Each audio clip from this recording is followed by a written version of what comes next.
यदि लक्ष्य दुरंत है, यात्राएं दिगंत है, समंदर और चुनौतियां अनंत है, तो भारत का उत्तर है विक्रांत।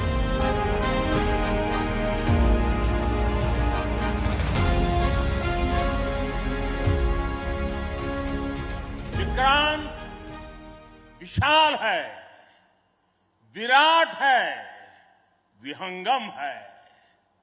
विक्रांत विशिष्ट है, विक्रांत विशेष भी है।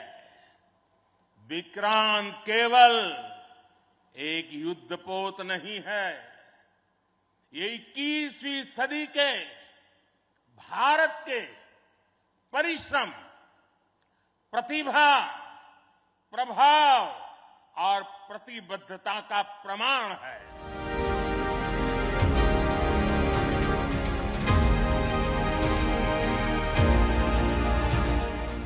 आईएनएस विक्रांत जो आज कमीशन हुआ है, जो कोचिन शिपयार्ड में बनाया गया है, एयरक्राफ्ट कैरियर है, एक बहुत बड़ी उपलब्धि है हमारे देश के लिए। पर इसकी शुरुआत 22 साल पहले हुई थी, और पहले वाजपेयी जी की सरकार, बाद में मनमोहन जी की सरकार, बाद में मोदी सरकार।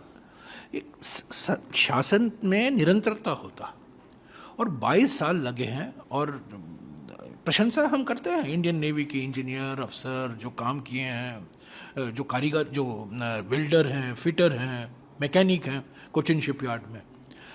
पर ये कहना कि ये सिर्फ 2014 के बाद की उपलब्धि है, ये बिल्कुल गलत। हमें ये भी नहीं भूलना चाहिए कि 1957 या 1958 में हमने इंग्लैंड से एक एयरक्राफ्ट खरीदा था, एयरक्राफ्ट कैरियर खरीदा था।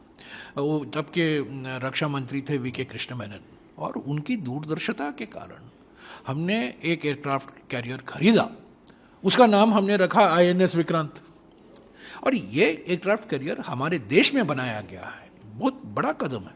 पर मैं बार बार कहूँगा, 20-22 साल लगे हैं, और सभी सरकारों को श्रेय मिलता है। देखिए, जयराम रमेश जी का जो कमेंट्स हैं वो मैं कहूँगा हास्य योग्य हैं, कि जो उसका जो श्रेय है किसी भी प्रोजेक्ट का वो तो सबको मिलता है, बट उसके ऊपर जो प्लेक लगती है या जो उसके ऊपर स्थापना की एक कहते हैं ना फाउंडेशन स्टोन है, उसके ऊपर नाम किसका आता है, जिसने फाउंडेशन स्टोन ले किया।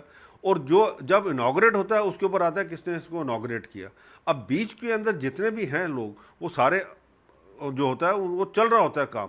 पर एक चीज़ मैं ज़रूर कहूँगा आपको कि ये जो पिछली गवर्नमेंट थी यूपीए की, अगर ये सही मायने में इसके ऊपर काम करती तो ये जो प्रोजेक्ट है हमारा आईएनएस विक्रांत का, ये इतना डिले नहीं होता, और ये अभी 8-10 साल पहले कमीशन हो गया होता। नो डाउट ये शिप बनाने में टाइम लगता है, बट उसके पीछे जो मंशा होती है कि जितनी जल्दी ख़त्म करना है, कैसे करना है उसको, वो बड़ा मैटर करता है। और उसके लिए गवर्नमेंट का एक दृढ़ संकल्प होता है, जो यूपीए की गवर्नमेंट में मिसिंग था। तो जयराम रमेश जी का कहना ठीक है, उनको जो जितने टेक्नीशियंस हैं, जितने इंजीनियर्स हैं, उन सबको श्रेय मिला है। पर अगर वो कहें नहीं जी हमारी गवर्नमेंट को भी श्रेय दे दें, तो मैं समझता हूँ ये तो पॉलिटिकल बात हो गई। इसमें कोई ऐसी कोई बात नहीं है। इससे अच्छा ये है कि ठीक है, उनका भी था बीच में श्रेय, पहले कमीशन हो जाता अगर वो ये जो है उस हिसाब से कार्रवाई करवाते। जब आईएनएस विक्रांत निर्णय लिया गया कि इसको डिकमीशन करना चाहिए, ओरिजिनल आईएनएस विक्रांत, उसको हम डिकमीशन करेंगे और एक नया एयरक्राफ्ट कैरियर हम खुद बनाएंगे, तो शुरुआत वाजपेयी जी की सरकार के समय में हुआ। बाद में मनमोहन सिंह जी के सरकार में 10 साल में यूपीए के कांग्रेस लेड यूपीए सरकार के समय में बहुत बड़े बड़े कदम लिए गए, काम किया गया, और आज वो कमीशन है। आज के प्रधानमंत्री को कहना श्रेय खुद, वो तो हमेशा सभी कदम को जो हैं, सभी उपलब्धियों का श्रेय वो खुद ही लेते हैं, पर निरंतरता को स्वीकार करना बहुत ज़रूरी है। जयराम रमेश जी का कहना ठीक है, उनको जो जितने टेक्नीशियंस हैं, जितने इंजीनियर्स हैं, उन सबको श्रेय मिला है। पर अगर वो कहें नहीं जी हमारी गवर्नमेंट को भी श्रेय दे दें, तो मैं समझता हूँ ये तो पॉलिटिकल बात हो गई। इसमें कोई ऐसी कोई बात नहीं है। इससे अच्छा ये है कि ठीक है, उनका भी था बीच में श्रेय, पहले कमीशन हो जाता अगर वो ये जो है उस हिसाब से कार्रवाई करवाते।